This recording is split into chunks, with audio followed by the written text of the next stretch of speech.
கிறிஸ்து இயேசுக்குள் மிகவும் அன்பாய் அழைக்கப்பட்டு தெரிந்து கொள்ளப்பட்ட அன்புக்குரிய சகோதர சகோதரிகளுக்கு நம்முடைய பிதாவாகிய தேவனுடைய நாமத்தினாலும் நமது ஆண்டவராகிய இயேசு கிறிஸ்துவின் நாமத்தினாலும் அன்பின் வாழ்த்துக்கள்.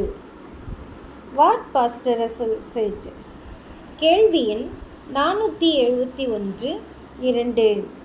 வருடம் 1910. கூட்டங்கள், சாட்சி கூட்டங்கள், மீட்டிங்ஸ், ரீடெஸ்டிமனி மீட்டிங்ஸ். கேள்வி எண் 2.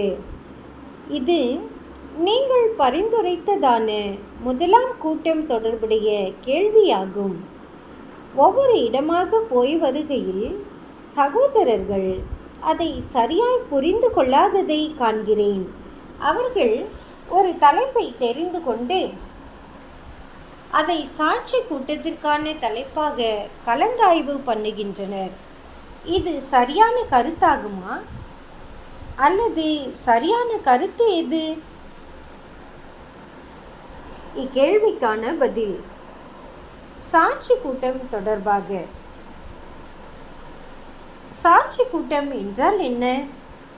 அலிகனியில் உள்ள நண்பர்களுக்கான நம்முடைய பரிந்துரை என்ன?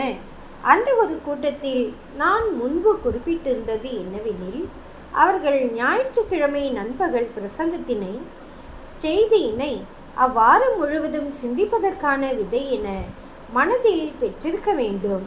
பின்னர் அவர்கள் சாட்சி கூட்டத்திற்கென புதன்கிழமை மாலையன்று கூடி வருகையில் அவர்கள் ஞாயிற்றுக்கிழமை நண்பகல் பாடம் தொடர்புடைய அனுபவங்களை பெற்றிருப்பார்கள்.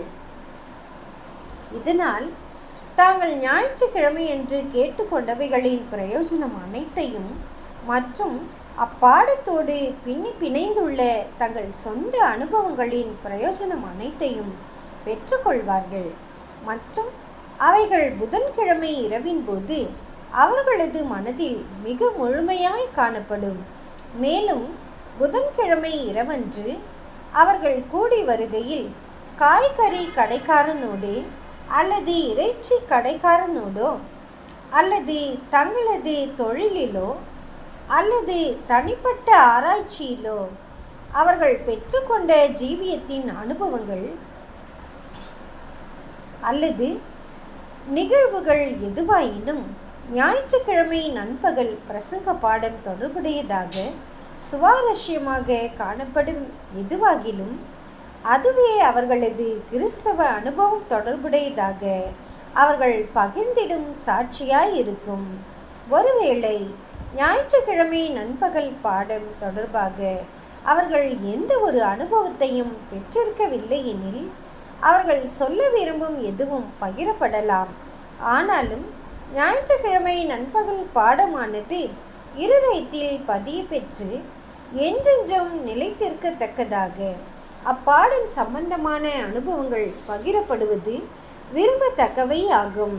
புதன்கிழமை மாலை கூட்டத்திற்கு பிற்பாடு அதே சிந்தனைகளானது அடுத்த ஞாயிறு வரை மனதில் தொடர்ந்து சிந்தித்து கொள்ளப்படலாம்.